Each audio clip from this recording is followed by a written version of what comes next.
Brownie అంటే మీలో ఎంతమందికి ఇష్టం? నాకైతే చాలా ఇష్టం అనమాట. ఇంక ఈ రోజైతే నేను డబుల్ చాక్లేట్ బ్రౌనీ తయారు చేయబోతున్నాను. ఇంక దానికోసం అయితే డార్క్ చాక్లేట్ తీసుకున్నాను, బటర్ తీసుకున్నాను. దీన్ని మెల్ట్ చేయాలనమాట. నేనైతే అగారో ఎయిర్ ఫ్రైయర్‌లో 180 డిగ్రీస్‌లో 5 మినిట్స్ పెట్టాను. బాగా మెల్ట్ అయిపోయింది. బాగా కలిపేసి పక్కనైతే పెట్టేశాను. కేక్ బ్యాటర్ తయారు చేయడం కోసం నేను అగారో వారి హ్యాండ్ మిక్సర్ అయితే ఉపయోగిస్తున్నానండి. అందులో ఇచ్చిన బౌల్‌లో కోడిగుడ్లు వేశాను, షుగర్ వేశాను, బ్రౌన్ షుగర్ వేశాను. వెనిల్లా ఎసెన్స్ కూడా వేసి 1 స్పీడ్‌లో పెట్టి బీట్ చేయాలి బాగాన. అది బీట్ అయ్యేలోపు ఒక బౌల్‌లో మైదా, కోకో పౌడర్, బేకింగ్ పౌడర్, కొంచెంగా సాల్ట్ వేసి బాగా కలిపేసి పక్కన పెట్టేయాలి.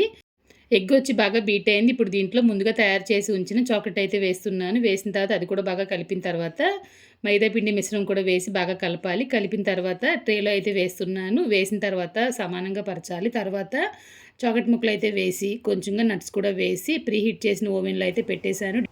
ఇదిగోండి చాక్లెట్ బ్రౌనీ అయితే చాలా పర్ఫెక్ట్‌గా తయారైపోయింది. చాలా ఫజ్జీగా కూడా ఉందన్నమాట.